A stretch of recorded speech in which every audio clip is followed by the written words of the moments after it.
Welcome to Pindar Poetry. We hope you learned something new. You start by opening Contacts or the phone app and selecting the contact you want to change. Once selected, tap Edit in the top right to enter name fields. This is the first actionable step. Make sure you're editing the primary contact, not a linked duplicate, because changes propagate differently. If you have multiple accounts, confirm which account is active at the top so the change saves where you expect. Now move to the name fields to focus on first name ordering. You'll edit the first name field and then adjust display name logic so iPhone shows that first. In edit mode, change the first and last fields or swap them if display is showing last first. Next, exit edit and go to Settings Contacts to set sort order and display order. This ensures consistency across apps. Once done, Contacts will present your choice.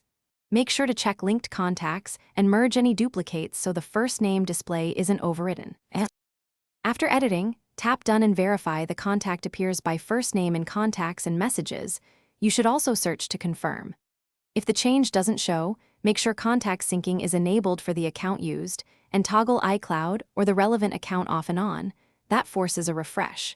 If you still see old data, merge duplicates or reboot the phone to clear cache. As a final tip, check for contacts restrictions or profile settings that might block edits. Thanks for watching. Consider subscribing if we helped you.